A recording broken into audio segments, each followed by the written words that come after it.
وربطنا على قلوبهم إذ قاموا فقالوا ربنا رب السماوات والأرض لن ندعو من دونه إلها لقد قلنا إذا شططا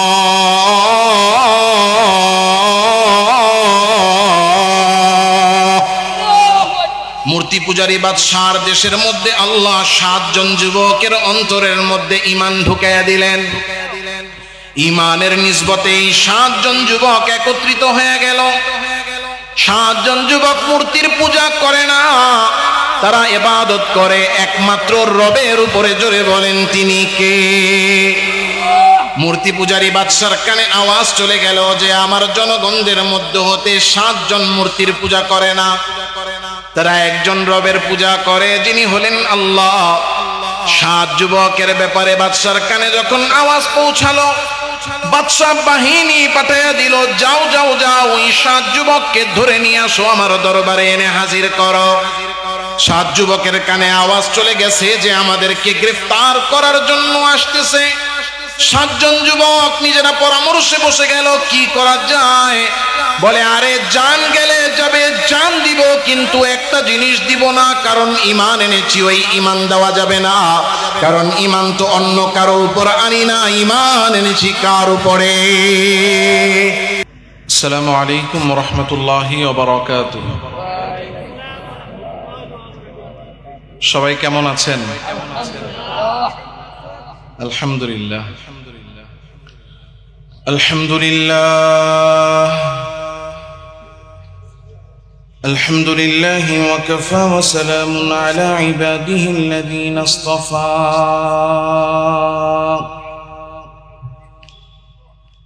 أما بعد فأعوذ بالله من الشيطان الرجيم.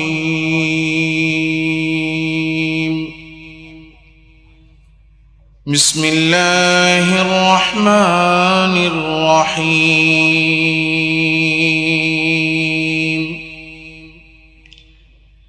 أم يحسدون الناس على ما آتاهم الله من فضله. وقال تعالى في شأن حبيبه آمرا ومخبرا: إن الله وملائكته يصلون على النبي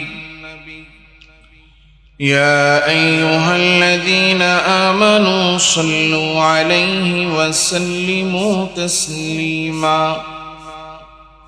اللهم صل على محمد وعلى آل محمد كما صليت على إبراهيم وعلى آل إبراهيم إنك حميد مجيد. اللهم بارك على محمد وعلى آل محمد كما باركت على إبراهيم وعلى آل إبراهيم إنك حميد مجيد. سبحانك لا علم لنا إلا ما علمتنا إنك أنت العليم الحكيم. سبحانك لا علم لنا إلا ما علمتنا إنك أنت العليم الحكيم. سبحانك لا علم لنا إلا ما علمتنا إنك أنت العليم الحكيم. صدق الله مولانا العظيم بارك الله لنا ولكم في القرآن العظيم ونفعنا وإياكم بالآيات والذكر الحكيم সমস্ত প্রশংসা একমাত্র আল্লাহ সুবহানাহু ওয়া তাআলার জন্য, যে মহিয়ান গরিয়ান সর্বশক্তিমান দয়ালু দাতা মেহেরবান রব্বুল আলামিন মৌলাল করিম আল্লাহ সুবহানাহু ওয়া তাআলা আমাকে আপনাকে তালিমুল কুরআন ওয়া সুন্নাহ মাদ্রাসার উদ্যোগে আয়োজিত তৃতীয় বার্ষিক আজকের এই তাফসীরুল কুরআন মাহফিলের প্যান্ডেলে উলামায়ে কেরামের সোহবতে, দ্বীনের নিসবতে, কোরআনের মহাব্বতে দ্বীনি কিছু কথা বলা ও শোনার জন্য আল্লাহ আমাকে আপনাকে আল্লাহ তাআলার দেওয়া হায়াতের সময় কাজে লাগিয়ে আসার ও বসার তৌফিক দিয়েছেন। এজন্য প্রত্যেকেই অন্তরের অন্তঃস্থল থেকে আল্লাহ সুবহানাহু ওয়া তাআলার দরবারে কৃতজ্ঞ হয়ে কৃতজ্ঞতা আদায় করে কালিমাতুশ শুকর পাঠ করে আওয়াজ করে জোরে সোরে বলি আলহামদুলিল্লাহ। সম্মানিত উপস্থিত দিনপ্রিয় মুসলমান ভাইয়েরা ও বাবাজিরা, এই পৃথিবীতে আমরা যত মানুষ আছি আমরা সবাই সুখ চাই, শান্তি চাই। সুখ চায় না, শান্তি চায় না এমন কোন মানুষ পৃথিবীতে পাওয়া যাবে না। প্রত্যেকটা মানুষ সুখ চায়, প্রত্যেকটা মানুষ শান্তি চায়, কিন্তু পরিপূর্ণ সুখ এই পৃথিবীতে একজনও পায় না। কারণ এই দুনিয়াটা, এই পৃথিবীটা পরিপূর্ণ সুখের জায়গা না। পৃথিবীতে আপনি যে কোনো মানুষকে জিজ্ঞাসা করবেন যে তুমি কেমন আছো, সে বলবে ভালো আছি। বলে তোমার জীবনে সব সুখ আছে, বলবে সব আছে, সব আছে। এরপরও তার জীবনে কোনো না কোনো একটা সমস্যা, কোনো না কোনো একটা অসুখ, কোনো না কোনো একটা অশান্তি আছে। কথা বলেন, স্থায়ী অশান্তি না থাকলেও অস্থায়ী অশান্তি আছে। কারণ এই পৃথিবীকে আল্লাহ সুখের জায়গা, শান্তির জায়গা বানান নাই। এই জন্য পৃথিবীর কোনো মানুষ পরিপূর্ণ সুখে নাই, পরিপূর্ণ শান্তিতে নাই। সুখ আর শান্তির জায়গা হলো জান্নাত। বান্দা যখন জান্নাতে যাবে চির সুখে থাকবে। দুনিয়াতে মানুষ সুখে পরিপূর্ণ কেউ নাই। তবে কিছু সুখ মানুষ পায়। কতটুকু সুখ পায়? বান্দার কাছে সুখের আসবাব যতটুকু আছে বান্দা সুখ ততটুকু পায়। খুব ভালো করে বুঝবেন, আমি ভেঙে বলি যে পৃথিবীতে সুখ পাওয়া না পাওয়ার দিক থেকে মানুষ হলো তিন প্রকার। এক নাম্বার হলো পরিপূর্ণ সুখ পৃথিবীর কেউ নাই। বুঝতেছেন? পরিপূর্ণ সুখে পৃথিবীর কেউ নাই। কারণ সুখ আর শান্তির জায়গা এটা না। সুখ শান্তির জায়গা কোথায় জানেন? কিছু সুখ আছে, কিছু সুখ নাই। সেটা কেমন? সুখের যে আসবাব আছে সেই সুখ পাচ্ছে, যেই আসবাব নাই সেই সুখ পাচ্ছে না। একজন বিয়ে করে নাই, সে বউয়ের সুখ পাবে? কথা বলে না। তো যে বিয়ে করে নাই তার কি নাই? বউয়ের সুখ নাই। বিয়ে করছে, বিবি আছে, কিন্তু বাচ্চা নাই। বলে কি খবর এখন? তাই বিবির সুখ তো পাইলাম, কিন্তু বাচ্চার সুখ দেখতেছি না, বাচ্চার ভালোবাসা পাইতেছি না। এখন আল্লাহ বাচ্চা একটা দিছে, বলে বাচ্চা তো হইছে, এবার তো পরিপূর্ণ সুখ। বাচ্চা একটা দিছে, কিন্তু বাচ্চাটা কথা শুনে না, খালি কান্দে, খালি রাগ করে। একজনের সাথে দেখা হয়েছে, ভাই কেমন আছেন? কয় আছি আলহামদুলিল্লাহ। তবে কি? পেটটা একটু ব্যথা। এখন কয়েকদিন পরে আবার দেখা, জিজ্ঞাসা করে ভাই কেমন আছেন? কয় আছি আলহামদুলিল্লাহ। কয় কি অবস্থা? কয় আছি ভালো, কিন্তু কি? কয় এবার একটু মাথায় ব্যথা। এক বন্ধুর সাথে দেখা, বন্ধু কি খবর? কয় বন্ধু সব ভালো, ব্যবসাটা শুরু করছিলাম, মোটামুটি জমজমাট হয়ে গেছে, কিন্তু আফসোস একটাই। কি আফসোস? কয় দোকানটা ভাড়া থাকি, কেন্দুয়া বাজারে যদি নিজের দোকান হইতো একটা। এখন নিজের একটা হয়ে গেছে দোকান। দেখা হয়েছে, বন্ধু এখন কেমন আছিস? আছি আলহামদুলিল্লাহ। তবে কি?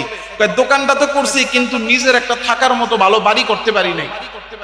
এবার একটা বাড়ি করে ফেলে। এখন বন্ধু কয় কিরে বন্ধু, এখন তো বাড়ি করে ফেলছিস, এখন কি অবস্থা? আছি ভালো আলহামদুলিল্লাহ।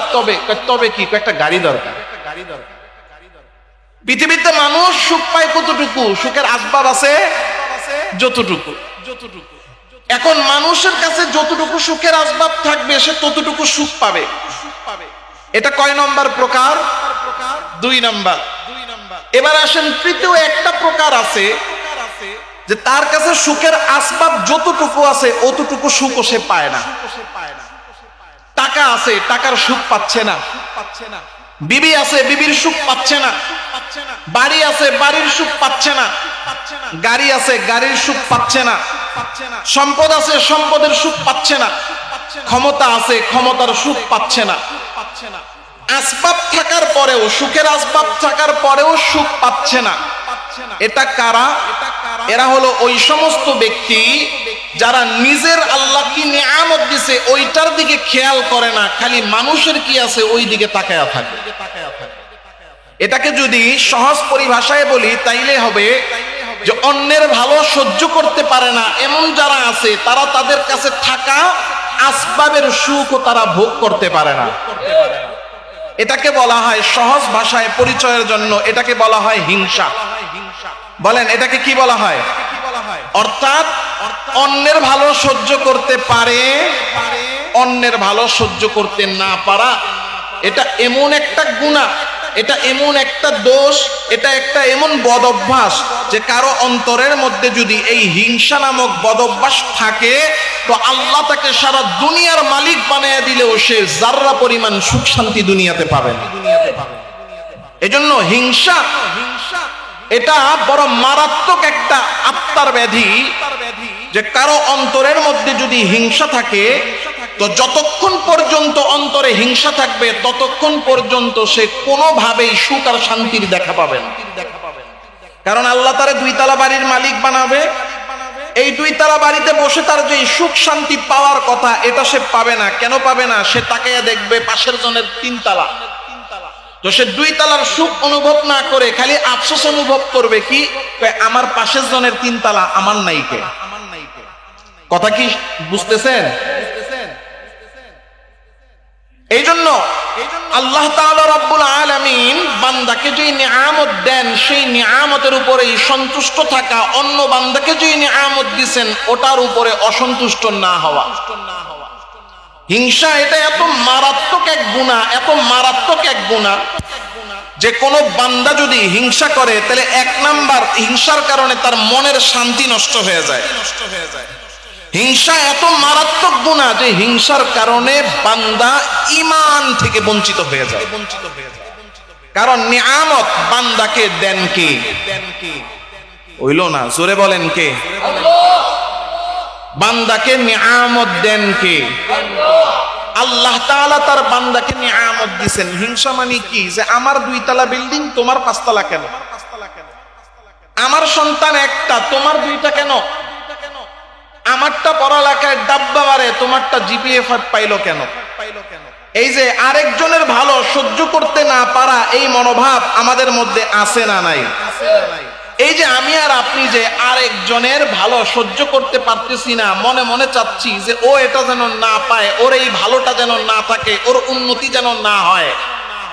এই যে হিংসা আমি যে করতেছি আরেকজনকে যেই নিয়ামতের উপরে, বলেন ওই নিয়ামত এটা কি আমি আপনি দিছি না আল্লাহ দিছেন?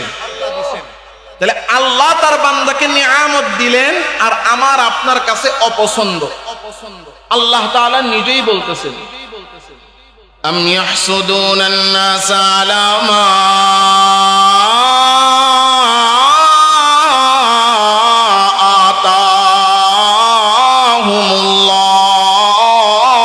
আতাহুমুল্লাহু মিন ফাদলি। আল্লাহ বলেন তোমরা একজন আরেকজনকে যে হিংসা করো, কি নিয়ে হিংসা করো? আরেকজনের ভালো তুমি সহ্য করতে পারো না, আরেকজনের উন্নতি তুমি দেখতে পারো না। তোমার টিনশেড আরেকজন বিল্ডিং উঠাইছে তোমার সহ্য হয় না। এই যে আরেকজনের নিয়ামত তোমার পছন্দ হচ্ছে না, তুমি হিংসা করতেছো, অসহ্য করছো। বলো তো বান্দা, যেই জিনিসের উপরে তুমি হিংসা করতেছো ওই নিয়ামত কি তুমি দিয়েছো না আল্লাহ দিয়েছেন? তো আল্লাহ তাআলা রাব্বুল আলামিন বলছেন নিয়ামত দেই আমি, হিংসা করো তুমি। এর মানে আমি আর আপনি আল্লাহকে এটা বলার চেষ্টা করতেছি, আল্লাহ আপনি আমারে দিলেন টিন শেড, ওরে দিলেন দুইতলা বাড়ি, এটা কেন দিলেন? আপনি ভুল করছেন। নাউজুবিল্লাহ। হিংসা করার মানে কি?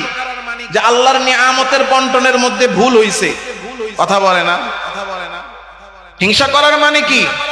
যে আল্লাহকে এটা বলার চেষ্টা করা, আল্লাহকে এটা বোঝানোর চেষ্টা করা যে আল্লাহ আপনি যে ওরে বাড়ির মালিক বানাইলেন, গাড়ির মালিক বানাইলেন, ইজ্জত দিলেন, সম্মান দিলেন, এটা দিয়ে আপনি ভুল করছেন, ও প্রাপ্য ছিল না, আমি প্রাপ্য ছিলাম, আমারে দেন নাই, ওরে দিয়েছেন, আপনি ভুল করছেন।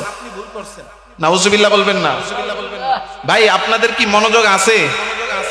কথা কি শুনতেছেন? হ্যাঁ, পুরা মনোযোগ দিয়ে কথা শুনেন, নড়াচড়া করেন না। হুজুর চলে আসবে, আমার সময় বেশিক্ষণ না, আমি অল্প সময় কথা বলি, কথা বলবো অল্প সময় ইনশাআল্লাহ। আর আমার একটা বদ অভ্যাস যে আমি ডাইনে বায়ে কোনো কথা বলি না। শুরুতে কোনো বড় ভূমিকাও কিন্তু রাখি নাই, খুতবাও করছি একেবারে ছোট, এর চেয়ে ছোট খুতবা দুনিয়াতে আর নাই। হ্যাঁ, এর চেয়ে ছোট একটা খুতবা আছে, হামিদান ওয়া মুসাল্লিয়ান ওয়া মুসাল্লিমা। তো এত ছোট খুতবা দিয়ে আবার বয়ান শুরু করা যায় না। বয়ানের জগতে এর চেয়ে ছোট খুতবা হয় না যে খুতবা আমি পড়ছি। এই জন্য আমি আপনাদের সামনে কিছু কথা রাখবো, আপনারা কথাগুলো একটু মনোযোগ দিয়ে শুনে। কারণ আমাদের সমাজে আলেম অনালেম, শিক্ষিত অশিক্ষিত, ব্যবসায়ী, ডাক্তার, ইঞ্জিনিয়ার, পৃথিবীতে যত শ্রেণীর মানুষ আছে বর্তমান যুগে আমাদের সমাজে প্রত্যেকটা শ্রেণীর মানুষের অন্তরে হিংসা হিংসা আর হিংসা আছে না নাই?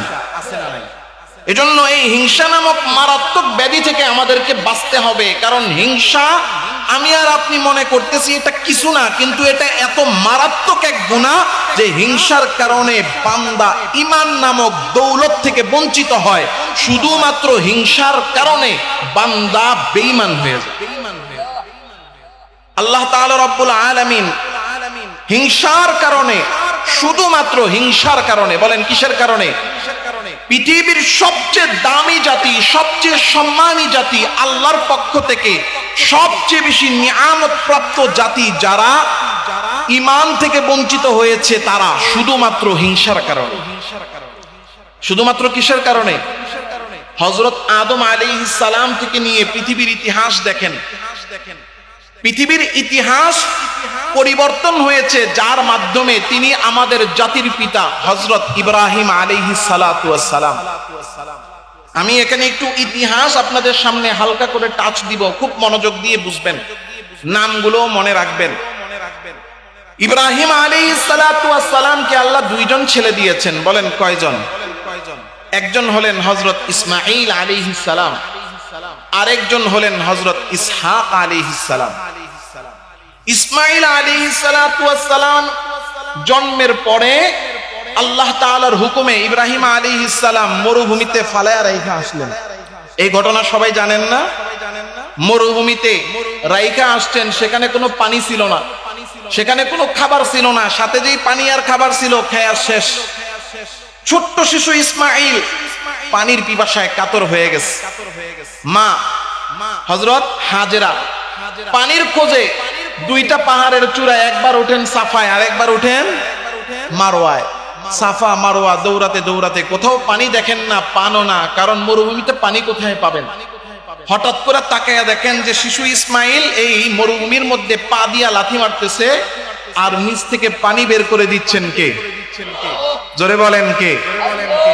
ওই মরুভূমির মধ্যে জমজমের কুয়া আল্লাহ বের করে দিলেন। আর ওই জমজমের কুয়াকে কেন্দ্র করে ওই জায়গার মধ্যে বসবাস শুরু হলো। আল্লাহর হুকুমে তার পাশেই বাইতুল্লাহ কাবা ঘর নির্মাণ হলো, আর চতুর্দিকে একটা শহর তৈরি হলো। শহরের নাম কি? কথা বলে না। কাবাঘর যেই শহরে, ওই শহরের নাম কি? মক্কা শহর। তাইলে মক্কা শহর আবাদ করেছেন হযরত ইসমাঈল আলাইহিস সালাম। ইসমাঈল আলাইহিস সালামের পরে উনার বংশে কোন নবী আসেন নাই। ইব্রাহিম আলাইহিস সালামের এক ছেলে, নাম কি? ইসমাঈল, যার বংশে, যিনি মক্কা নগরী তৈরি করেছেন, তার বংশে কোনো কি নাই? কোন নবী নাই। আরেক সন্তান ইব্রাহিম আলাইহিস সালামের আরেক সন্তান, যার নাম হলো ইসহাক আলাইহিস সালাম। ইসহাক আলাইহিস সালামের ছেলের নাম ইয়াকুব আলাইহিস সালাতু ওয়াস সালাম। ইয়াকুব আলাইহিস সালাতু ওয়াস সালামের বংশে তার সন্তান ছিল মোট 12 জন। বলেন কয়জন? 12 জন। এক ঘরে 10 সন্তান, আরেক ঘরে 2 সন্তান। এই 12 সন্তানের মধ্যে একজন নবী আছেন, তার নাম বলতে পারবেন কেউ? মাশাআল্লাহ, ইউসুফ আলাইহিস সালাম।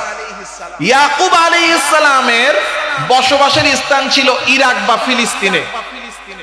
আর ইউসুফ আলাইহিস সালাতু ওয়াস সালামকে কুয়ায় ফেলানো হলো, সেখান থেকে তিনি চলে গেলেন কোন শহরে? মিশরে। মিশরে যে মিশরের বাদশা হলেন, বাদশা হওয়ার পরে তিনি তার বাবা ভাই সবাইরে মিশরে নিয়ে আসলেন। আল্লাহু আকবার বলবেন না? এই যে ইয়াকুব আলাইহিস সালামের 12 সন্তান, ইউসুফ আলাইহিস সালামের 12 ভাই, ইয়াকুব আলাইহিস সালামের আরেকটা নাম ছিল ইসরাইল। ইয়াকুব আলাইহিস সালামের আরেক নাম কি ছিল? ইসরাইল। এই যে ইউসুফ ইয়াকুব আলাইহিস সালামের যে 12 ছেলে, তাদেরকে একসাথে বলা হয় বনি ইসরাইল। তাদের যত বংশধর আছে, এই 12 ছেলের যত বংশধর, তাদেরকে কি বলা হয়? বনি ইসরাইল।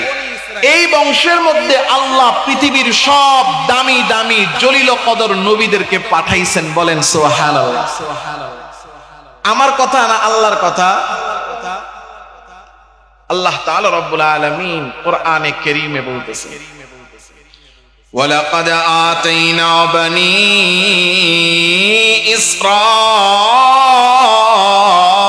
ইসরাঈলাল কিতাবা ওয়াল হুকমা ওয়ান নুবুওয়া ওয়া রাযাকনাহুম মিনাত তাইয়্যিবাত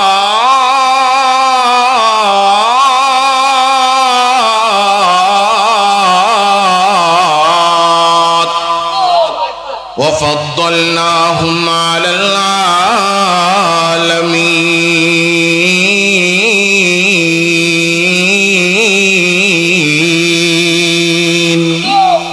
আল্লাহ তাআলা রব্বুল আলামিন বলতেছেন, আমি আল্লাহ অবশ্যই অবশ্যই বনি ইসরাইলকে দিয়েছি।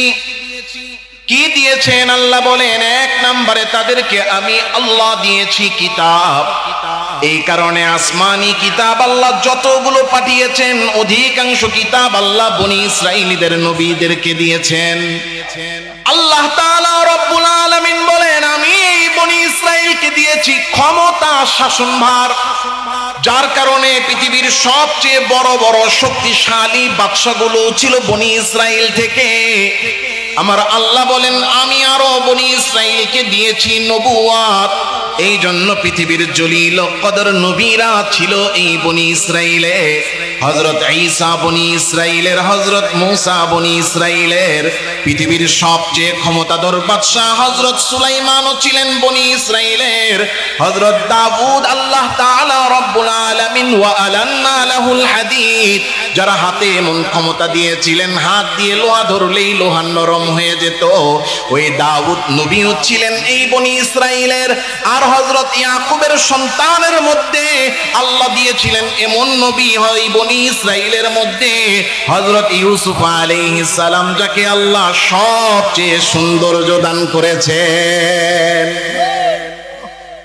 আল্লাহ তাআলা বলেন, বনি ইসরাইলকে আমি দিয়েছি কিতাব, তাদেরকে দিয়েছি ক্ষমতা, তাদেরকে দিয়েছি নবুয়ত। শুধু তাই না, ফাদ্দালনাহুম আলাল আলামিন, পুরো জগতের মধ্যে বনি ইসরাইলকে আমি দিয়েছি শ্রেষ্ঠত্ব। আল্লাহু আকবার। কথা বুঝবেন? কোরআনে কারীমে যত নবীর নাম আমরা পড়ি, ইব্রাহিম আলাইহিস সালামের এক বাহু, এক সন্তান ইসমাঈল, তার বংশে কোনো নবী নাই। আরেক বাহু, আরেক সন্তান ইসহাক, তার ছেলে ইয়াকুব। এই বংশের মধ্যে খালি নবী আর নবী, নবী আর নবী, নবী আর নবী পাঠাইছেন কে? জোরে বলেন। আল্লাহ নিজে বলতেছেন, তাদেরকে আমি শ্রেষ্ঠ বানাইছি, বনি ইসরাইলকে শ্রেষ্ঠত্ব দিয়েছি। কারণ তাদের মধ্যে যত নবী আসছে, পৃথিবীর সব জলিল কদর নবীগুলো আল্লাহ বনি ইসরাইলে দিয়েছেন। আসমানি সব কিতাবগুলো আল্লাহ বনি ইসরাইলে দিয়েছেন। সবচেয়ে ক্ষমতা আল্লাহ বনি ইসরাইলে দিয়েছেন। তাইলে বনি ইসরাইল যে শ্রেষ্ঠ, আল্লাহর পক্ষ থেকে নিয়ামত প্রাপ্ত, এতে কোনো সন্দেহ আছে? নবী পাইতে পাইতে বনি ইসরাইলীদের অবস্থাটা এমন যে আল্লাহ তাআলা তাদের একটা গ্রামের জন্য একজন নবী দিছেন, একটা পরিবারের জন্য আল্লাহ নবী দিছেন। নবী আল্লাহ দিছেন এত বেশি যে পেতে পেতে তাদের কাছে এটা একটা মামু বাড়ির আবদারের মতো হয়ে গেছে। আল্লাহ আমাকে মাফ করে দেন, আমার শব্দ যদি বেয়াদবিমূলক হয়, আমি বোঝানোর জন্য বলছি, কারণ আমাদের সামাজিক প্রেক্ষাপট অনুযায়ী আমাদের দেশের প্রচলিত ভাষায় মানুষের বুঝতে সহজ হয়। এই কারণে এখন আসেন, এই যে আসমানি যত কিতাব, তাওরাত, ইনজিল, জাবুর, এই আসমানি কিতাবগুলোর মধ্যে যখনই তারা পড়তেন, দেখতেন যে এই আসমানি কিতাবগুলোতে একজন নবীর কথা বলা হয়েছে, যেই নবী শেষ জামানায় আসবে। তিনি এমন এক নবী হবেন যিনি শুধু নবী হবেন না, তিনি সমস্ত নবীদের সর্দার হবেন। তিনি এমন নবী হবেন যিনি শুধু নবী হবেন না, সমস্ত নবীদের ইমাম হবেন। তিনি এমন নবী হবেন, শুধু নবী না, তিনি রহমাতুল লিল আলামিন হবেন। তিনি নবী হবেন, শুধু নবী না, এমন নবী হবেন হাসরের ময়দানে তিনি বলার আগ পর্যন্ত, সুপারিশ করার আগ পর্যন্ত আল্লাহ বিচার শুরু করবেন না। তিনি নবী, এমন নবী হবেন যে তিনি জান্নাতে ঢোকার আগে কোনো মানুষ তো দূরের কথা, অন্য কোনো নবীও জান্নাতে ঢুকতে পারবে না। এই নবীর ফজিলত যখন বনি ইসরাইলের লোকেরা তাদের কিতাবে পড়তো, তো তারা মনে মনে চাইতো, কি চাইতো? যে আল্লাহ সব নবী দিছেন আমাদের বনি ইসরাইলের বংশে, আল্লাহ সব ক্ষমতা দিছেন আমাদের বনি ইসরাইলের বংশে, আল্লাহ সব কিতাব দিছেন আমাদের বনি ইসরাইলের বংশে। তাহলে পৃথিবীতে আমরা হলাম শ্রেষ্ঠ বংশ, তাইলে শ্রেষ্ঠ বংশ যেহেতু আমরা, শ্রেষ্ঠ নবীও পাবো আমরা। এটা কারা চাইতো? বনি ইসরাইল। কিন্তু আল্লাহ তাআলা রব্বুল আলামিন হযরত ঈসা আলাইহিস সালাতু ওয়াস সালাম চলে গেলেন, 500 বছর পৃথিবীতে কোনো নবী পাঠান না। কিতাব পড়ে পড়ে ইহুদিরা, বনি ইসরাইলিরা খালি অপেক্ষা করতেছে কবে শেষ নবী আসবে, কবে শেষ নবী আসবে, কবে শেষ নবী আসবে। আল্লাহ হযরত ইব্রাহিম আলাইহিস সালামকে সম্মানিত করেছেন, দুইটা বাহুর মধ্যে ব্যালেন্স করেছেন। আল্লাহু আকবার, জোরে বলতে হবে আল্লাহু আকবার। আল্লাহ দুই বাহুর মধ্যে ব্যালেন্স করেছেন, ইব্রাহিম আলাইহিস সালামের দুই সন্তানের মধ্যে ব্যালেন্স করেছেন। কেমন ব্যালেন্স করেছেন? যে এক সন্তানের বংশধারায় পৃথিবীর সব জলিল কদর নবী পাঠাইছেন, তো ওজন পাল্লার মধ্যে একটা পর্যায়ে আসছে যখন কিনা এটা ব্যালেন্সের প্রয়োজন হয়েছে। ইসমাইলের বংশে কোনো নবী নাই, আল্লাহ ব্যালেন্স করার জন্য সবচেয়ে দামি নবী হযরত ইসমাইলের বংশে আল্লাহ পাঠাইছে।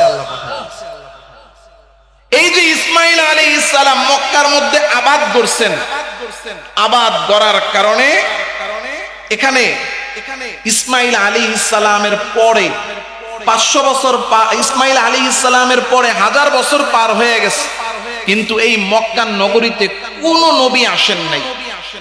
নবী না আসার কারণে এই মক্কা নগরীর অর্থাৎ কাবা ঘরের আশেপাশের মানুষগুলা, নবী ছিল না, দাওয়াত ছিল না, ইসলামের কথা ছিল না, আল্লাহর কথা ছিল না। না থাকতে থাকতে থাকতে থাকতে তারা ইসলাম থেকে, আল্লাহ থেকে এত দূরে সরছে, দূরে সরতে সরতে সরতে সরতে তারা মূর্তি পূজায় ডুইবা তারা কাবা ঘরের চতুর্দিকে 360টা মূর্তি তারা কাবা ঘরের মধ্যে ঢুকে গেছে। কারণ তাদের কাছে কোনো নবী নাই, এই জন্য আসমানি এলেমও নাই। ইহুদিরা জানতো শেষ জামানায় নবী আসবে, শেষ নবী দোজাহানের সরদার, আকায়ে নামদার, মদিনা কা তাজদার, হাবিবুল্লাহ মুহাম্মাদুর রাসূলুল্লাহ সাল্লাল্লাহু আলাইহি ওয়াসাল্লাম। নবুয়ত পাওয়ার পরে ইহুদিরা বুঝে ফেলছে যে মুহাম্মদ সত্য নবী। এরপরও ইহুদিরা ঈমান আনে নাই, আজ পর্যন্ত ঈমান তারা আনে না। কারণ কি? কারণ একটাই, সেটা হলো যে আল্লাহ এই দামি নবী, শেষ নবী আমাদের বংশে কেন পাঠাইল না? আমরা সম্মানী বংশ, এই নবী তো আমাদের পাওয়ার কথা। আল্লাহ আমাদেরকে না দিয়া বনি ইসমাইলের মধ্যে, ওই মক্কা নগরীতে কাফের মুশরিকদের মধ্যে কাবা ঘরে 360টা মূর্তি, 360টা মূর্তির মধ্যে আল্লাহ কেন শেষ নবীকে পাঠাইলেন? আমরা কেন এত দামি নবী পাইলাম না? শুধুমাত্র এই একটা হিংসার কারণে ইহুদিরা ঈমান আনে না। শুধুমাত্র কিসের কারণে? হিংসার কারণে। বলেন কিসের কারণে? এই হিংসা, ইহুদিরা যে হিংসার কারণে ঈমান আনে নাই, আমার কথা না আল্লাহর কথা?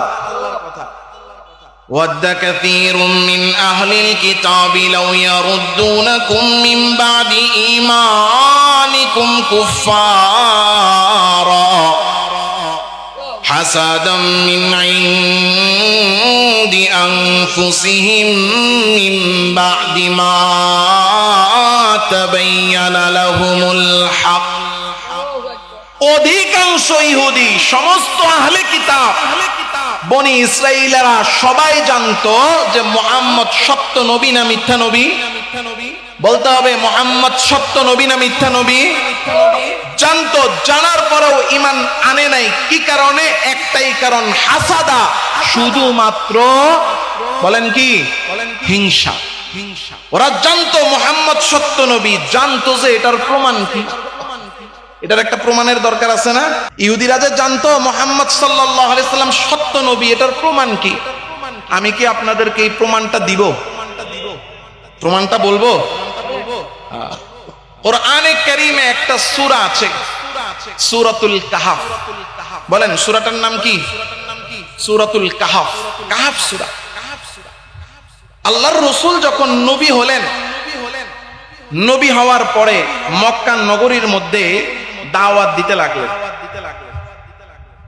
বলতে লাগলেন আমি আনা খাতামুন নবিয়্যিন মুহাম্মদ রাসূলুল্লাহ আমি মুহাম্মদ কি রাসূল কার গরমে সবাই শুকিয়ে গেছেন কষ্ট হচ্ছে গলা শুকিয়ে গেছে মনে হয় আমি একটু পানি পান করি আপনারা একটু গলা খাকারি দেন কারণ আল্লাহর রাসূলের নাম মুখ দিয়ে বের হচ্ছে না এর মানে হয়তো অন্তরে সমস্যা নাইলে শরীর ক্লান্ত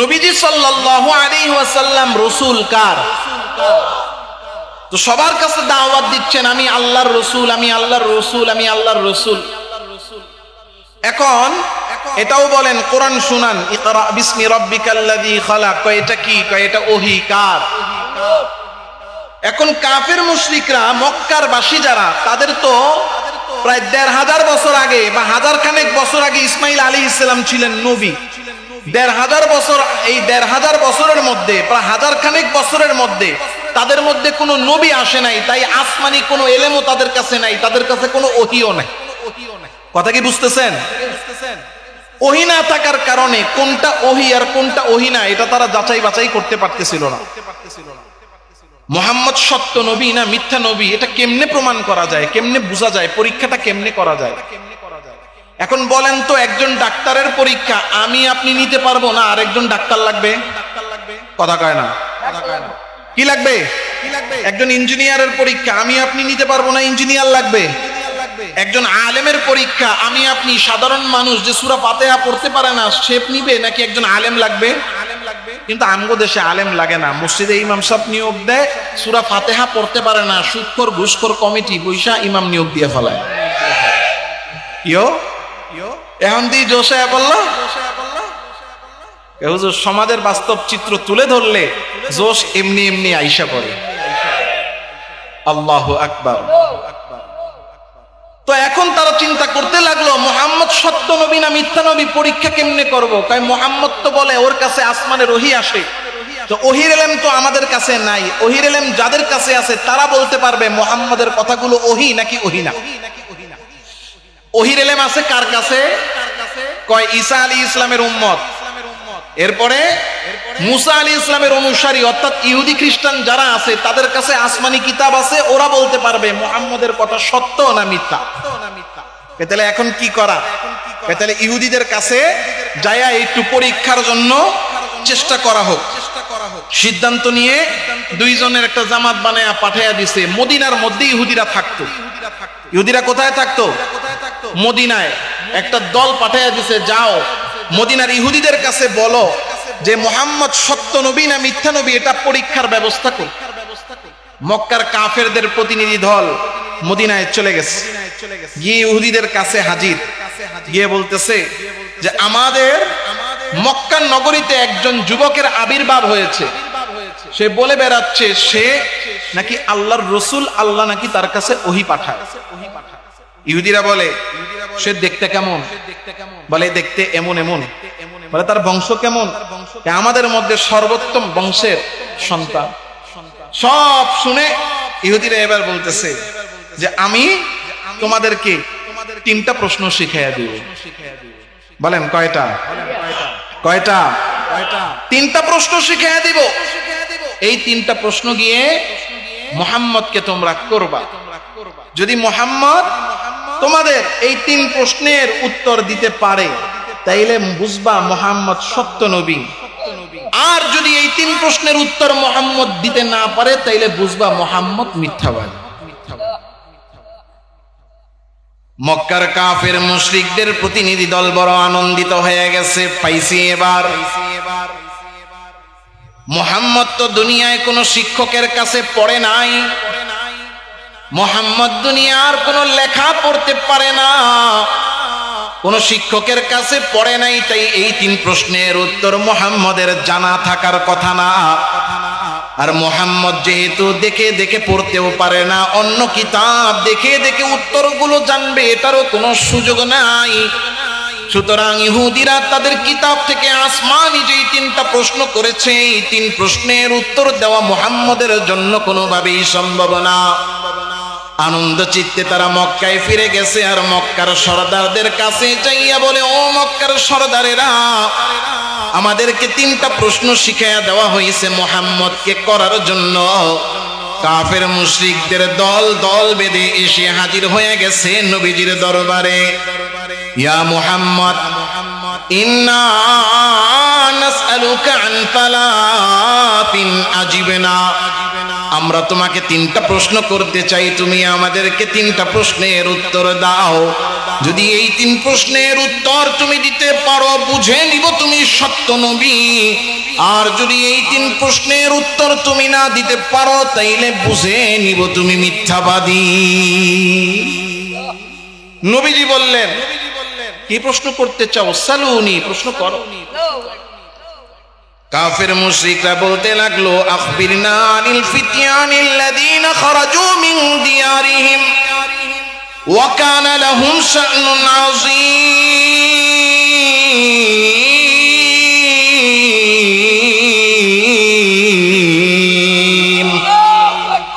কাফের মুশরিকরা বলতে লাগলো, কয়েকজন যুবক আছে, তারা নিজেদের বাড়ি থেকে নিজেদের ঘর থেকে তারা বের হয়ে গেছে, এবং বের হওয়ার পরে তাদের বড় আশ্চর্যজনক এক ঘটনা ঘটেছে। ওই যুবকগুলো কারা ছিল এবং ওই যুবকদের ঘটনা কি আমাদেরকে তুমি শুনায়া দাও। নবীজি বললেন, এটা তো 1 নাম্বার প্রশ্ন। কয় হ্যাঁ। তাহলে দ্বিতীয় প্রশ্ন কি? এবার বলতেছে যে আমাদেরকে আখবিরনা আন রাজুলিন সাফারা মিনাল মাশরিকি ইলাল মাগরিবি, ওই ব্যক্তির ব্যাপারে আমাদেরকে বলো, ওই ব্যক্তির ঘটনা আমাদেরকে বলো যিনি মাশরিক থেকে মাগরিব, পূর্ব থেকে পশ্চিম সারা পৃথিবী সফর করেছে। নবীজি বলতেছেন, ঠিক আছে, দ্বিতীয় প্রশ্নও পেয়ে গেলাম, তৃতীয় প্রশ্নটা করো। বলে, আখবিরনা মা হুয়ার রূহ, আমাদেরকে মুহাম্মদ তুমি বলো যে রূহ জিনিসটা কি। প্রশ্ন কয়টা? নবীজি সাল্লাল্লাহু আলাইহি ওয়াসাল্লাম প্রশ্ন 3টা শুনে উত্তর কি নিজে দিবেন না আল্লাহর থেকে নিবেন? তো তিনি বলে দিলেন, উজিবুকুম গাদা, উজিবুকুম, তোমাদেরকে আগামী কালকে প্রশ্নের উত্তর দিব। প্রশ্নের উত্তর কবে দিব? প্রশ্নের উত্তর আগামী কালকে দিব। নবীজি সাল্লাল্লাহু আলাইহি ওয়াসাল্লাম আগামী কালকে উত্তর দিব। কথাটা মনে রাখবেন। কি বলছেন আল্লাহর নবী? তোমাদেরকে আগামী কালকে প্রশ্নের উত্তর, তোমাদেরকে আগামী কালকে জবাব দিব, তোমাদেরকে আগামী কালকে জবাব দিব। নবীজি সাল্লাল্লাহু আলাইহি ওয়াসাল্লাম বলে দিলেন, আগামী কালকে জবাব দিব। কাফের মুশরিকরা চলে গেলেন। পরের দিন আসছে, আয়েশা বলে, আজিবনা ইয়া মুহাম্মদ, হে মুহাম্মদ, কালকে প্রশ্ন করে গেছি, আজকে উত্তর দেওয়ার কথা, উত্তর দাও। নবীজি সাল্লাল্লাহু আলাইহি সাল্লাম বললেন, মা আওহাল্লাহ, উত্তর তো দিতাম কিন্তু আজকে দিতে পারবো না। কেন পারবা না? এখনো আল্লাহ আমার কাছে ওহী পাঠায় নাই। ঠিক আছে, তাহলে আগামী কালকে আসবো। পরের দিন আসছে, আয়েশা বলে আজিবিনা ইয়া মুহাম্মদ, মুহাম্মদ প্রশ্নের উত্তর দাও। বলে লাম্মা ও আল্লাহ, উত্তর তো দিতে পারতেছি না, কারণ আল্লাহ এখনো জবাব পাঠায় নাই। বলে ঠিক আছে, আগামী কালকে আসবো আবার। পরের দিন আয়েশা বলে মুহাম্মদ আজিবিনা, জবাব দেন। বলে লাম্মা ও আল্লাহ, কেমনে জবাব দিব, এখনো ওহী পাই নাই। এখন 3-4 দিন হওয়ার পরে এখন আর প্রশ্নের উত্তর জিজ্ঞাসা করে না, এখন বলে কি মুহাম্মদ তোমার আগামীকাল এখনো হয় নাই, কবে হবে? টিটকারি কি মারা শুরু করছে, টিটকারি মাইরা আল্লাহর রাসূল সাল্লাল্লাহু আলাইহি ওয়াসাল্লামকে নিয়ে ব্যঙ্গ করা শুরু করছে। আল্লাহর রাসূল এইদিকে পেরেশান, যারে আমি আল্লাহ তাআলা থেকে জবাব নিব, জবাব দিব, কিন্তু আল্লাহ তো ওহী পাঠাচ্ছেন না। কেন আল্লাহ ওহী পাঠাচ্ছেন না? পেরেশান হয়ে গেছে। 5 দিন, 7 দিন, 10 দিন, 14 দিন ওহী আসার খবর নাই। ওহী আসছে 15 দিন পরে। কয়দিন পরে? কথা কয় না, জোরে বলেন। 15 দিন পরে আল্লাহ তাআলা রব্বুল আলামিন ওহী হিসেবে এই 3টা জবাব দিয়া নাজিল করে দিলেন। সূরার নাম বলছিলাম, নাম কি? সূরা কাহাফ। আল্লাহ সুবহানাহু ওয়া তাআলা সূরাতুল কাহাফ নাজিল করে জবাব দেওয়া শুরু করে দিলেন। কয় নাম্বার জবাব? 1 নাম্বার। আম হাসিবতা আন্না আসহাবাল কাহফি ওয়ার রাকিম কানু মিন আয়াতিনা আজাবা।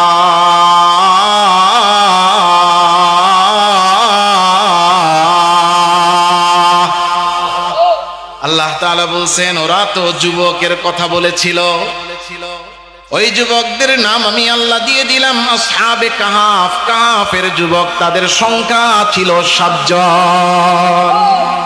কয়জন?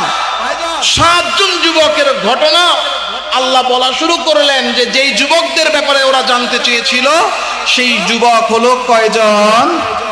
7 জন। কয়জন? 7 জন যুবক।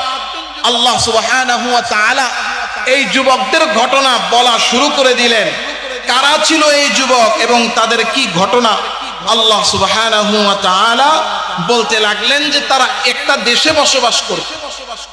নাহনু নাকুসু আলাইকা নাবাআহুম বিল হক ইন্নাহুম ফিতয়াতুন আমানু বিরাব্বিহিম। এমন একটা দেশে বাস করত যেই দেশের বাদশা, যেই দেশের রাজা ছিল মূর্তি পূজারী, নিজেও মূর্তি পূজা করত, সব জনগণকে মূর্তি পূজা করতে বাধ্য করত। নির্দিষ্ট পূজার দিনে সব নিজে মূর্তি বানায় পাশে বসে থাকতো আর সব জনগণকে সেই মূর্তিকে পূজা করতে বাধ্য করত। ওই দেশের মধ্যে 7 জন যুবকের অন্তরে ঈমানের নূর প্রবেশ করায়া দিলেন কে? জান গেলে জান দিব, মাল গেলে মাল দিব, ঈমান দিব না। এখন পরামর্শের মধ্যে একজন বলতেছে যে যদি আমরা গ্রেফতার হই, হয়তো এমন নির্যাতন করবে যে এমনও হতে পারে নির্যাতন সহ্য না করতে পেরে আমাদের মধ্যে হতে কেউ একজন যদি ঈমান ছেড়ে দেয়। কারণ হয় না অনেক সময় মায়ের সহ্য করতে না পাইরা, দুর্বল শরীর, দুর্বল মনের অধিকারী, সে একটু বেঁকে যেতে পারে, ঈমান হয়তো ছেড়ে দিতে পারে। তাইলে তো আমও গেল, সালাও গেল, দুনিয়াও গেল, আখিরাতও গেল। কি করা? তাইলে এক কাজ করো, ঈমান বাঁচানোর জন্য ঘর ছেড়ে দাও।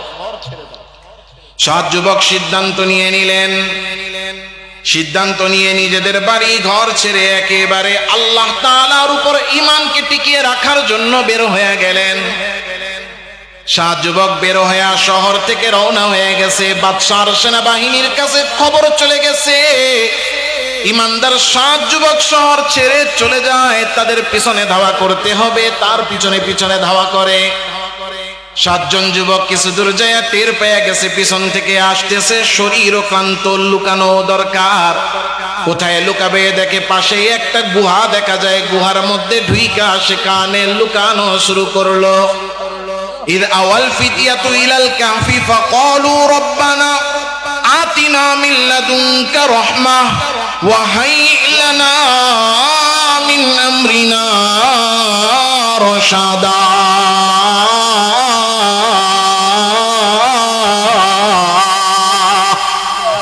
7 যুবক সামনে একটা সুন্দর গুহা দেখলো পাহাড়ের। এই পাহাড়ের গুহার ভিতরে তারা ঢুকে আল্লাহকে ডাক দিয়া বলে, আল্লাহ,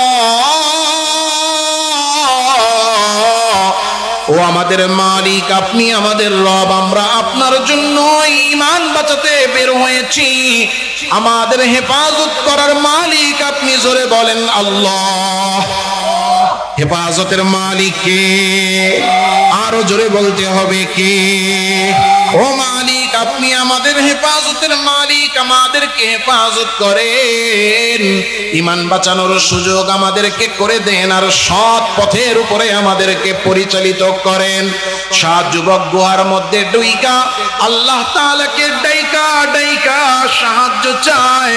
আমার আল্লাহ বলে, বান্দা, আমি আল্লাহকে পাওয়ার জন্য ঈমান বাঁচাইতে শহর ছেড়েছিস, তোর কাজ তুই করেছিস, আর হেফাজতের দায়িত্ব আমাকে দিয়েছিস। ঈমান আনার দায়িত্ব তোমার বান্দা, আর হেফাজত করার দায়িত্ব জোরে বলেন কার? আমার আল্লাহ বলেন, ফাদরাবনা আলা আযানিহিম ফিল কাহফি সিনিনা আদাদা। আল্লাহ তাআলা এই যে সাত যুবক গুহার মধ্যে ঢুকছে, আল্লাহ তাআলা রব্বুল আলামিন তাদের কানের মধ্যে সিল মেরে দিলেন। কানের মধ্যে সিল মেরে দিলেন মানে মানুষের কান শুনে না কোন সময়, জীবিত আছে কান ভালো কিন্তু শুনতে পাচ্ছে না কখন? ঘুমায় যখন। কখন? ঘুমায়। চোখ আছে, চোখ সুস্থ কিন্তু দেখে না কখন? ঘুমায়। ওই যে পোলাপান একজন আরেকজন রে দাদা জিজ্ঞাসা করে, কি জানি জিজ্ঞাসা করে যে কি খাইলে ক্ষুধা লাগে না? দুষ্টামি করে কয়েন, খাইলে তো পেট ভরা, ক্ষুধা লাগবে কোথা থেকে? ঘুমাইলে চোখে দেখি না, বলে কি না? তো চোখ যখন ঘুমায় এই চোখ দেখে না, যখন ঘুমায় কান ভালো এরপর শুনে না। আল্লাহ তাআলা বলেন, কানকে বন্ধ করে দিলাম, শোনা বন্ধ করে দিলাম, মানে কান ভালো এরপর কান দিয়ে শুনতেছে না। আল্লাহ কানকে বন্ধ করে দিছেন, মোহর মারছেন, ঘুম পাড়াইয়া দিছেন। এমন এক ঘুম ঘুমাইছে, সালাতা মিয়াতিন সিনিনা ওয়াজদাদু তিসআ। আল্লাহ বলতেছেন, এই এক ঘুমে আমি আল্লাহ 309 বছর পার করে দিচ্ছি। ঠিক আছে নি? না ভুলিছে? সালাতা মিয়া সিনিন 300 বছর, ওয়াজদাদু তিসআ, আরো অতিরিক্ত 9। কয়শো 9? 309 বছর ঘুম পাড়াইয়া দিছেন কে? আল্লাহ। এবার বলেন, 309 বছর হায়াত পাওয়া সম্ভব? 309 বছর ঘুমানো সম্ভব? একটা না, এক ঘুমে 309 বছর পার করে দিছে। এটা তো সকাল বেলার 2টা পরোটা খাওয়ার সমান ঘটনা না? আশ্চর্য ঘটনা। কথা কয় না? এই ঘটনায় এসে জিজ্ঞাসা করছে ইহুদিরা, আল্লাহ তাআলা রব্বুল আলামিন প্রশ্নের উত্তর দিয়া দিছেন। উত্তর পাওয়া গেছে নাকি যায় নাই? উত্তর পাওয়া গেল। এবার আসেন দ্বিতীয় প্রশ্ন। কি প্রশ্ন করছে? আখবিরনা আন রাজুলিন সাফারা মিনাল মাশরিকি ইলাল মাগরিব। আমাদেরকে এমন একজন ব্যক্তির কথা বলেন যিনি পূর্ব থেকে পশ্চিম সারা পৃথিবী সফর করেছে। আল্লাহ তাআলা রব্বুল আলামিন ওই প্রশ্নের জবাবে বলা শুরু করলেন, ওয়ায়াসআলুনাকা আন যিল কারনাইন।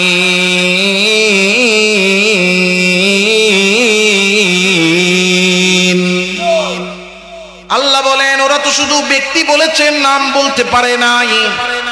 আমি আল্লাহ বলে দিচ্ছি নবী, ওরা যেই ব্যক্তির ব্যাপারে আপনারে প্রশ্ন করেছে তার নাম হলো যুলকারনাইন। তার নাম কি? যুলকারনাইন। যুলকারনাইন বাদশাহ পৃথিবীর সবচেয়ে ক্ষমতাধর। সারা পৃথিবীর বাদশাহ ছিল 4 জন। বলেন কয়জন? 4 বাদশার মধ্যে 2 জন ছিল ইমানদার, 2 জন ছিল বেঈমান। সারা পৃথিবীর বাদশাহ কিন্তু বেঈমান। কয়জন? সারা পৃথিবীর বাদশাহ ইমানদার কয়জন? 2 জন। যেই 2টা বেঈমান ছিল, একটা বুখতে নাসার আর একটা হলো কপাল পরা নমরুদ, জুতার বাড়ি খেয়া খেয়া মরছে। আর যেই 2 জনকে আল্লাহ ইমানদার সারা পৃথিবীর বাদশাহ বানাইছেন, একজন ছিলেন হযরত সুলাইমান আলাইহিস সালাম, আর একজন ছিলেন এই বাদশাহ কয় না যুলকারনাইন সারা পৃথিবীর বাদশা। আল্লাহ তাআলা রব্বুল আলামিন বলতেছেন, ওরা যে তোমাকে জিজ্ঞাসা করেছে নবী, আপনাকে জিজ্ঞাসা করেছে, সে যার ব্যাপারে সে যুলকারনাইন বাদশা। এই যুলকারনাইন বাদশা পৃথিবীর পূর্ব থেকে পশ্চিম সারা পৃথিবী ঘুরছে। আল্লাহ বলতেছেন, হাত্তা ইযা বালাগা মাতনিয়া শামসি ওয়াজাদাহা তাতলুউ আলা কওম, যেখানে সূর্য ওঠে সেই জায়গায় গিয়া দেখতেছে সূর্যটা উঠতেছে।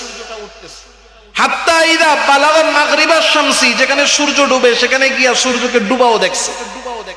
তাহলে পূর্ব থেকে পশ্চিম সারা পৃথিবী দেখা শেষ? কথা কয় না। আপনারা আবার রাগ করেন না, আমি তো সংক্ষেপে বলতেছি, কারণ আপনাদেরকে ঘটনা বইলা দিন পার করা আমার উদ্দেশ্য না। আমি যে পয়েন্টে আছি সেটার মধ্যেই শেষ করার চেষ্টা করবো ইনশাআল্লাহ। আমার সময় তো আচ্ছা ঠিক আছে, ঠিক আছে, আমি আমার গতিতে চলি। পৃথিবীর সব জায়গা সফর করা শেষ, পূর্ব থেকে পশ্চিম সফর করে এরপরও চলা বন্ধ হয় নাই, চলতেছেন। চলতে চলতে কোথায় গেছেন? হাত্তা ইদা বালাগা বাইনা সাদ্দাইন, এমন একটা জায়গায় গেছেন যেই জায়গাটা হলো দুই পাহাড়ের পাদদেশ। মানে দুইটা পাহাড়ের সামনে একটা প্রান্তর, ওই জায়গায়। ওই জায়গায় যাওয়ার পরে ওই পাহাড়ের নিচে কিছু মানুষের বসবাস ছিল। এই মানুষগুলো এসে যুলকারনাইন বাদশার কাছে অভিযোগ করতেছে। কি করতেছে?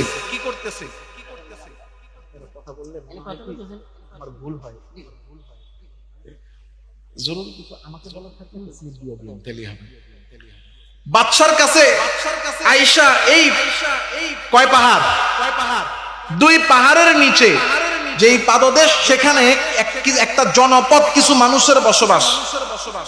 এই মানুষগুলো বাদশা যুলকারনাইনকে দেখেই তার কাছে যায় একটা বিচার দিতেছে। তাদের একটা সমস্যার কথা বলতেছে। কি সমস্যা? বলে, ইয়া যুলকারনাইন ইন্না ইয়াজুজ ওয়া মাজুজ মুফসিদুনা ফিল আরদ ফাহাল নাজআলু লাকা খরজান আলা আন তাজআলা বাইনানা ওয়া বাইনাহুম সাদ্দা। জনগণ আয়েশা বলতেছে, ও বাদশা যুলকারনাইন, এই যে দুইটা পাহাড় দেখা যায়, এই দুইটা পাহাড়ের এই পারে তো আমরা মানুষরা বসবাস করি, কিন্তু এই দুইটা পাহাড়ের মাঝখান দিয়ে একটা ফাঁকা রাস্তা। ওই দুই পাহাড়ের অপর প্রান্তে একটা জাতি থাকে, যেই জাতির নাম হলো ইয়াজুজ মাজুজ। এই ইয়াজুজ মাজুজ এই দুই পাহাড়ের মাঝখান দিয়া ফাঁকা রাস্তাটা দিয়া ভিতরে ঢুকে, আর যখনই এই দুই পাহাড়ের মাঝখান দিয়ে জনপদে প্রবেশ করে, দুই গায়ে মুফসিদুনা ফিল আরদি, আমাদের জন্য বিশৃঙ্খলা তৈরি করে, আমাদের ক্ষেত খামারগুলোকে নষ্ট করে, আমাদের গবাদি পশুগুলোকে খেয়ে ফেলে, আমাদের ফসলগুলো নষ্ট করে, আমাদের জনজীবনকে বিপর্যস্ত করে। আমরা আপনার কাছে আসছি বিচার নিয়া, এই ইয়াজুজ মাজুজ যেন দুনিয়াতে আসতে না পারে, এই জনপদে যেন আসতে না পারে। এইটার জন্য যদি সম্ভব হয়, দুই পাহাড়ের মাঝখানের ফাঁকা জায়গাটা আপনি একটা দেয়াল দিয়া বন্ধ করার ব্যবস্থা করেন। এই যে ইয়াজুজ মাজুজ এরা এই রাস্তা দিয়ে আসে, এই রাস্তাটা আপনি বন্ধ করেন। যা টাকা পয়সা লাগে আপনি যা চাইবেন আমরা দিতে রাজি আছি। হযরত যুলকারনাইন বললেন, মা মাক্কান্নি ফিহি রাব্বি খাইর, তোমাদের কাছ থেকে আমার চাওয়ার নেওয়ার পাওয়ার কিছু নাই, কারণ আমার যা দরকার তার চেয়েও বেশি দিয়ে রাখছেন কে?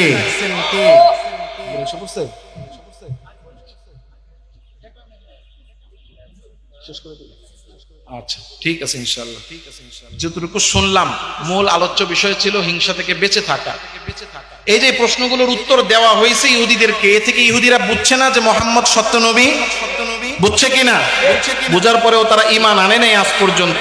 একটাই কারণ, যে মুহাম্মদকে আমরা কেন পাইলাম না। এজন্য হিংসা থেকে বেঁচে থাকবো। আল্লাহ তৌফিক দান করেন।